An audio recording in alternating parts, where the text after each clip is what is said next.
10,000 లంచం తీసుకుంటూ ఏసీబీ అధికారులు పట్టుబడ్డ సర్కిల్ 3 ఏఎస్ఓటీ కృష్ణ. 6 నెలల క్రితం రేషన్ బియ్యంతో పట్టుబడిన 2 ఆటోలను పట్టుకున్న సివిల్ సప్లై అధికారులు. పట్టుబడిన ఆటోలను విడుదల చేయమని హైకోర్టు ఆదేశాలు అనుసారంగా జిల్లా జాయింట్ కలెక్టర్ కూడా బాధితుల పక్షాన ఆటోలు విడుదలకు సర్కిల్ 3 ఏఎస్ఓ కృష్ణకు ఆదేశాలు. 2 ఆటోలు విడుదలకు నెల రోజులుగా ఏఎస్ఓ కృష్ణ చుట్టూ తిరుగుతున్న బాధితులు. ఆటోలు విడుదలకు 10,000 డిమాండ్ చేసిన ఏఎస్ఓ కృష్ణ. లంచం ఇవ్వడానికి ఇష్టపడని బాధితులు ఏసీబీ అధికారులకు ఫిర్యాదు చేశారు. ఈ రోజు లంచం తీసుకుంటూ ఏసీబీ అధికారులకు పట్టుబడ్డ ఏఎస్ఓ కృష్ణ.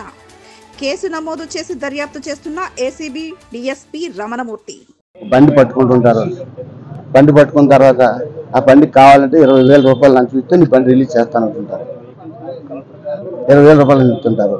ఇలాగే నా 5 సంవత్సరాలు అయింది గాజువాకు వచ్చి. ఇక్కడ నుంచి ట్రాన్స్ఫర్ అయిపోయినా కూడా అధికారులను ఉపయోగించుకుని మళ్ళీ ఇక్కడే వేయించుకుని ఇక్కడ వ్యాపారాన్ని సామ్రాజ్యాన్ని నడుపుతున్నారు. ఈయన గ్రిప్లో పెట్టుకుని ఏఎస్ఓ డిఎస్ఓ గారు ఇలాంటి గ్రిప్లో పెట్టుకుని వ్యాపారాల చేత వ్యాపారం చేస్తున్నారు. గంటలో వ్యాపారస్తులు ఉన్నారు. ఆ వ్యాపారం చేత వ్యాపారం చేస్తున్నారు. నెలకు 5 లక్షల రూపాయలు మామూలు ఇవ్వాలి. అది కమిట్మెంట్ అనమాట. నా గాజువాక పరిసర ప్రాంతంలో 142 డిపోలు ఉన్నాయన్నమాట. 140 రూపాయలు డిపో ఒక్కొక్కరికి 15 టన్నులు సుమారుగా ఉండండి. 2,200 టన్ను వస్తుంటుంది అనమాట. ఈ 2,200 ఈ కొన్ని సన్నల్లోనే ఈ 1,500 టన్నులు ప్రతి నెల 10వ తారీఖు లోపు మిల్లుకి చేరిపోవాలన్నమాట.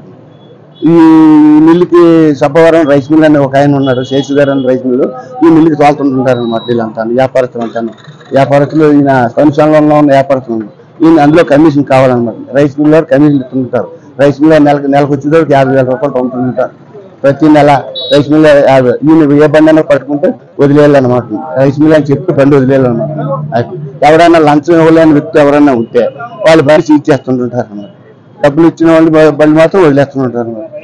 ఇప్పుడు డైరెక్ట్ గా గోన్లతోటే ప్రతిరోజు దగ్గర ఈయన పైన అధికారులు విజిలెన్స్ ఎవరు ఉన్నారు, ట్రాన్స్పోర్ట్స్ ఎవరు ఉన్నారు, పై అధికారులు ఎవరు ఉన్నారు, అంత లైన్ లో ఈయన చెక్ చేసి చెప్తుంటారు అన్నమాట.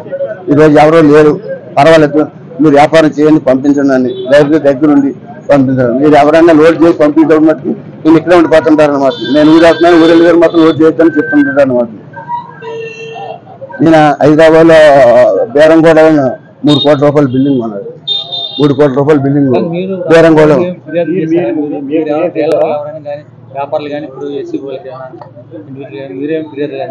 నేను చేసిన తర్వాత ఆయన చేశారు, నేను చేశాను. ఆయన నలుగురు చేయబట్టే ఈ రోజున ఇతనికి జరిగింది అనమాట. ఈ అభిమానం జరిగింది అనమాట. ఈ పరిష్కారం జరిగింది అన్నమాట. ఏసీబీ వాళ్ళకి నేను కూడా అంతకుముందు కూడా పరిష్కారం అదే కంప్లైంట్ ఇచ్చాం. అది అంతకుముందు కంప్లైంట్ ఇచ్చాం. నా ఒక్కదాన్ని బేస్ చేసుకొని రాకుండా 10 మంది అలా కంప్లైంట్ ఇచ్చిన బట్టే ఈ రోజున ఈయన్ని ఇలా పట్టుకోవడం జరిగిందన్న. అలాగే దువ్వాడ వచ్చిన సంవత్సరంలోనే దువ్వాడలోనే 1 కోటి రూపాయలకి అపార్ట్మెంట్ కొన్నారు. విపరీతమైన డబ్బు పిచ్చి అనమాట. మా వయసు కులానికే అవమానం అవుతుంది. ఇటువంటి వాడు ఎక్కడ ఉండడం అనమాట. దీని వెనకాల మా వాళ్ళు పెద్ద పెద్దలంతా వ్యాపారం సపోర్ట్ చేస్తున్నారు. రోజుకి నెలకు 1,500 టన్నులు పంపించారు. 15,000 టన్ను. అది సపారం రైస్ మిల్ పంపుతుంటారంట. ఈ రైస్ మిల్ ఏం చేస్తుంటారంటే ఆయన పైకి ఎక్స్పోర్ట్ చేస్తుంటారు. ఆయన ఎక్స్పోర్ట్ చేస్తుంటారు. ఆయన పేరు రాదు. రాయపూర్ ట్రేడర్ అని పెట్టారనమాట.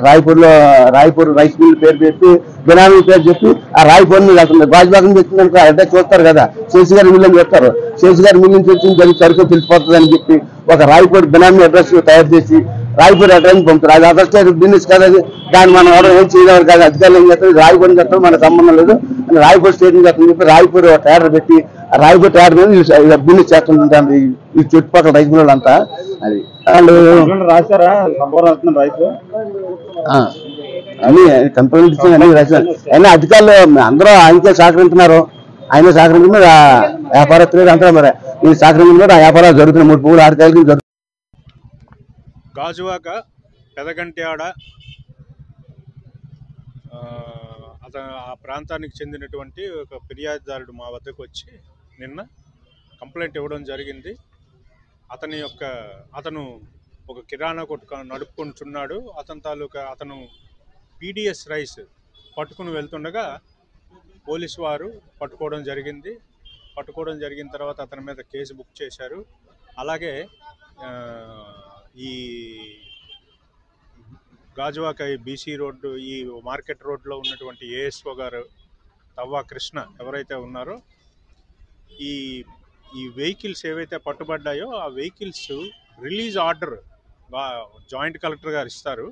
ఆ జాయింట్ కలెక్టర్ గారు ఇచ్చిన ఆర్డర్స్ని ఇతను ఇంప్లిమెంట్ చేయాల్సి ఉంటుంది. అంటే స్టేషన్ హౌస్ ఆఫీసర్కి ఒక లెటర్ ఇస్తారు, అతను తాలూకా వెహికల్స్ని మీరు రిలీజ్ చేయండి అని చెప్పేసి.